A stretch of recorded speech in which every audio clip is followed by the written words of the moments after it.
1월 12일 화요일 새벽 우리에게 주시는 하나님의 말씀은 요한복음 1장 1절에서부터 5절까지 말씀입니다. 태초에 말씀에 계시니라. 이 말씀이 하나님과 함께 계셨으니 이 말씀은 곧 하나님이시니라. 그가 태초에 하나님과 함께 계셨고 만물이 그로 말미암아 지은 바 되었으니 지은 것이 하나도 그가 없이는 된 것이 없느니라. 그 안에 생명이 있었으니 이 생명은 사람들의 빛이라. 빛이 어둠에 비치되 어둠이 깨닫지 못하더라. 아멘. 오늘부터 우리는 요한복음서를 함께 나누게 됩니다. 여러분, 우리는 복음이라는 말을 자주 사용합니다. 복음은 단어 의미상 기쁜 소식이라는 뜻을 가지고 있습니다. 그렇다면 여러분, 무엇이 복음이고 무엇이 우리에게 기쁜 소식이 됩니까?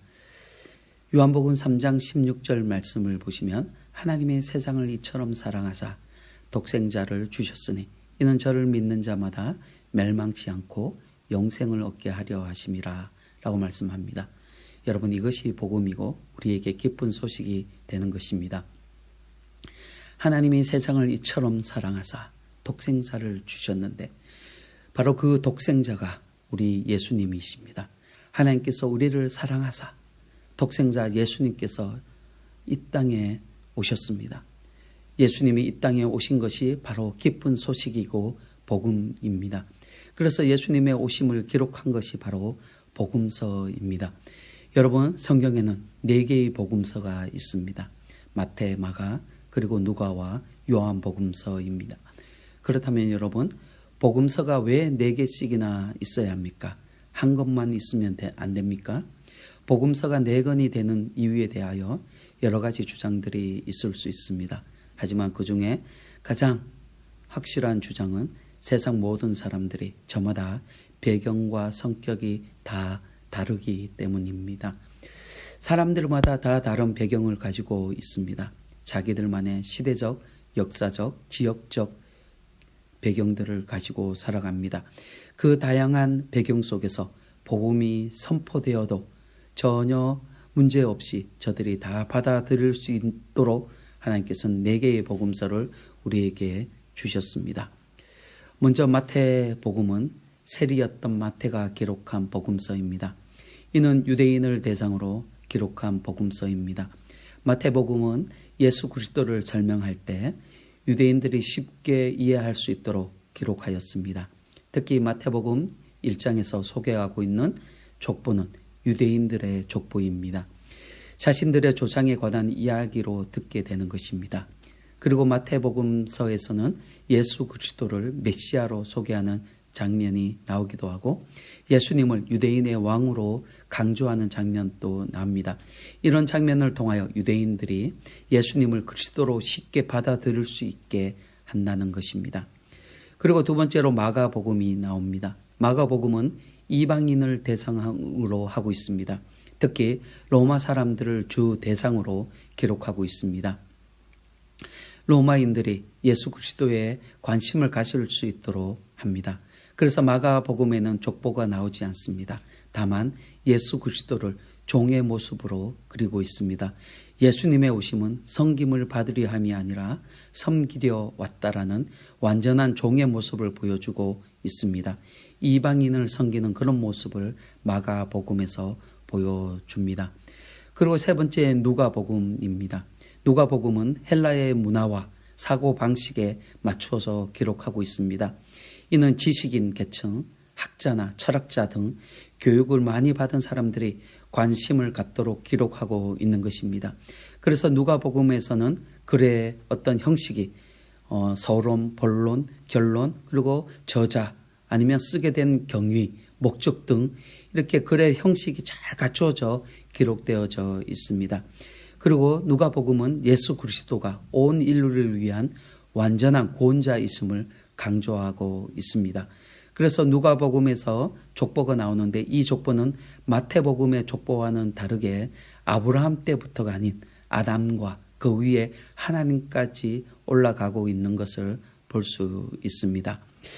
여기서 이렇게 마태, 마가, 누가 이 세 복음서는 다른 말로 공감복음이라고도 부르기도 합니다. 새 복음서가 공통된 관점에서 기록되었다라는 것을 말씀하고 있는 것입니다.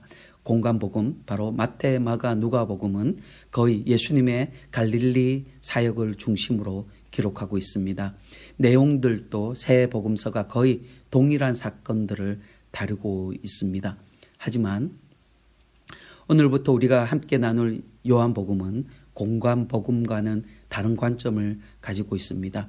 요한복음은 예수님의 갈릴리 사역보다는 유다 지방에서 행하신 사역을 더 많이 기록하고 있습니다. 사도 요한은 요한복음서를 에베소에서 기록하였습니다. 구전에 의하면 그때 모든 사도들이 죽고 요한 사도 홀로 남아 있을 때입니다. 이제 요한마저 죽어버리면 예수님을 목격한 사도들이 하나도 남아있지 않게 됩니다. 그래서 요한의 제자들이 다른 복음서에 바로 마태, 마가, 누가에 기록되지 않는 그런 이야기들을 기록해 달라고 요한에게 요청을 합니다. 요한은 제자들의 요청을 받아들여 요한복음을 기록하게 되었다라는 이야기가 구전으로 전해집니다. 하여간 여러분, 이 요한은 예수님을 사랑하는 제자라는 별명을 가지고 있었습니다. 그는 예수님의 사랑을 가장 많이 받았던 제자였습니다. 그런 요한이 예수님께서 승천하신 이후 60여 년 더 살면서 예수님에 대하여 더 많이 묵상을 할 수 있었을 것입니다. 그리고 예수님에 대한 깊은 묵상에서 기록된 책이 바로 요한복음입니다. 요한복음은 이미 예수 그리스도를 영접한 사람들을 위하여 기록된 복음서입니다. 그래서 우리 크리스찬들이 더 많이 읽고 묵상해야 할 그런 복음서이기도 합니다. 그렇다면 이 요한복음의 핵심 주제가 무엇이냐는 것입니다. 바로 앞서 말씀드린 요한복음 3장 16절의 말씀입니다. 하나님이 세상을 이처럼 사랑하사 독생자를 주셨으니 이는 저를 믿는 자마다 멸망치 않고 영생을 얻게 하려 하심이라. 여러분, 이 요한복음 핵심 구절이 바로 3장 16절 말씀, 바로 복음의 핵심이기도 합니다. 여러분, 성 어거스틴은 이 3장 16절의 말씀을 읽고 이렇게 말했습니다. 참으로 이상하고도 놀라운 일이다. 만약 내가 창조주 하나님이었더라면 벌써 이 세상을 멸망시키고도 남았을 텐데, 이상하게도 하나님은 나를 사랑하시다니. 하나님의 사랑은 마치 나 한 사람밖에 없는, 그렇게 사랑할 사람이 없는 것처럼 그렇게 날 완전하게 사랑하신다. 내가 이 세상에 남아있는 유일한 생존자인 그 한 사람이라고 할지라도 하나님은 나를 위해 십자가에 목숨을 버리셨을 것이다. 여러분, 이것이 요한복음 3장 16절을 읽은 어거스틴의 고백입니다. 사랑하는 성도 여러분, 우리 하나님은 여러분을 너무나 사랑하십니다. 어거스틴이 고백했던 것처럼 우리가 이 세상에 남아있는 유일한 그 한 사람이라고 할지라도 우리 하나님은 여러분 그 한 사람을 위하여 십자가에 오르셨을 것입니다. 여러분, 우리를 향한 하나님의 완전하신 사랑은 성경 전체에 나타나고 있습니다. 하지만 요한복음은 그 사랑의 결정적이고 핵심적인 부분을 보여주고 있습니다. 그래서 앞으로 요한복음을 우리가 함께 나누면서 하나님께서 우리를 얼마나 사랑하시는지 그 부분에 초점을 맞추면서 이 복음서를 나누었으면 합니다. 서론이 많이 길었습니다. 자, 이제 오늘 본문을 나누겠습니다. 오늘 본문 1절과 5절까지의 말씀에서 핵심적인 단어 3개가 나옵니다. 바로 말씀과 생명 그리고 빛, 이렇게 3 단어입니다. 오늘은 이 단어를 중심으로 함께 말씀을 나누고자 합니다. 여러분, 이 단어들을 쉽게 이해하려면 창세기 1장 말씀을 도움으로 받아야 합니다. 그래서 창세기와 요한복음을 왔다 갔다 하면서 잠시 말씀을 나누겠습니다. 먼저 우리가 나눌 단어는 1절에서 나오는 말씀입니다. 1절을 보시면 태초에 말씀에 계시니라. 이 말씀이 하나님과 함께 계셨으니 이 말씀은 곧 하나님이시라. 여러분, 태초에 말씀에 계셨다라고 합니다. 그 말씀이 하나님과 함께 계셨는데 이 말씀이 곧 하나님이시라고 말씀하고 있습니다. 여러분, 여기서 태초라는 단어가 나옵니다. 바로 창세기 1장 1절의 말씀에서 언급하고 있는 그 태초입니다. 이 세상에 아무것도 없던 당시 오직 하나님만이, 성부, 성자, 성령 삼위 하나님만이 존재하던 그 당시를 말씀하고 있습니다. 어떤 분은 이 세상이 시작되기 전에 어둠이 존재했다라고 그렇게 말하는 사람들도 있습니다. 그러나 그것은 잘못된 생각입니다. 이 세상이 시작되기 전에는 아무것도 존재하지 않는 그런 상태였습니다. 오직 삼위 하나님만이 계셨습니다. 무라는 개념, 없을 무라는 개념조차도 없으면서 시작하였습니다. 이해가 되십니까? 아무것도 없는, 어둠도 없고 어떤 개념조차도 없는 것에서부터 이 세상은 시작되었습니다. 창세기 1장 1절의 말씀에 보면 태초에 하나님이 천지를 창조하시니라 라고 말씀하십니다. 아무것도 없으면서 하나님은 천지를 창조하시기 시작하십니다. 그리고 1장 3절의 말씀에 보시면 하나님이 가라사대 빛이 있으라 말씀하십니다. 여기서 하나님이 가라사대, 하나님이 말씀하시니, 이 말씀이 바로 오늘 우리가 보는 요한복음 1장 1절에서 말씀하고 있는 그 말씀입니다. 그리고 나서 천지 창조의 역사에서 계속적으로 이 말씀이 있음을 볼 수가 있습니다. 하나님이 말씀하시되, 하나님이 가라사대, 물 가운데 궁창이 있어. 이렇게 계속해서 말씀이 세상을 만들어갑니다. 오늘 본문 1절에서 그 말씀이 바로 우리 하나님이셨다라고 말씀하십니다. 그런데 요한복음 1장 14절을 보시면 말씀이 육신이 되어 우리 가운데 거하심에 우리가 그 영광을 보니 아버지의 독생자의 영광이요 은혜와 진리가 충만하더라 라고 말씀합니다. 이 세상을 창조하셨던 그 말씀이 바로 육신이 되어 우리 가운데 거하심으로 우리는 그 말씀을 보게 되었습니다. 그런데 그의 영광을 보니 아버지 하나님의 독생자의 영광이라고 말씀하고 있습니다. 바로 그 말씀이 우리 예수님이시라고 말씀하고 있는 것입니다. 그리고 요한복음 1장 3절의 말씀을 보시면 만물이 그로 말미암아 지은 바 되었으니 지은 것이 하나도 그가 없이는 된 것이 없느니라. 여러분, 이 세상의 모든 것이 바로 그 말씀으로 말미암아 생겨났다라고 말씀하고 있습니다. 바로 성자 하나님이신 우리 예수님 없이 생겨난 것은 아무것도 없다라고 말씀하고 있는 것입니다. 사랑하는 성도 여러분, 이 말씀이 여러분의 삶 가운데 충만하기를 원합니다. 여러분의 가정과 여러분의 삶에 이 말씀으로 가득하기를 주님의 이름으로 축복합니다. 이 말씀이 곧 하나님이십니다. 이 말씀이 곧 하나님의 능력입니다. 이 세상의 모든 것이 이 말씀으로 창조되었습니다. 이 말씀을 여러분의 삶에 항상 인정하며 그 말씀 앞에 무릎 꿇고 순종하며 살아가기를 원합니다. 그리고 두 번째 단어는 생명입니다. 4절 보시면 그 안에 생명이 있었으니 이 생명은 사람들의 빛이라. 여러분 다시 창세기로 돌아가겠습니다. 창세기 1장 11절과 30절까지 말씀해 보면 하나님은 식물과 새들과 바다의 생물들과 육축과 그리고 우리 인간에게 생명을 부어 주십니다. 이 생명은 하나님께서 창조하신 것입니다. 이 생명은 이 세상 모든 생물들이 살아가는 원동력이 되는 것입니다. 이 땅의 모든 생물들의 생명은 바로 하나님이 창조하셨고 그들에게 주셨습니다. 이 생명은 하나님의 선물입니다. 그러므로 생명은 전적으로 하나님께 속한 것입니다. 하나님만이 생명을 창조하시고 유지하실 수 있습니다. 마태복음 10장 29절을 보면 참새 2마리가 한 아스리온에 팔리는 것이 아니냐. 그러나 너희 아버지께서 허락하지 아니하시면 그 하나라도 땅에 떨어지지 아니하리라.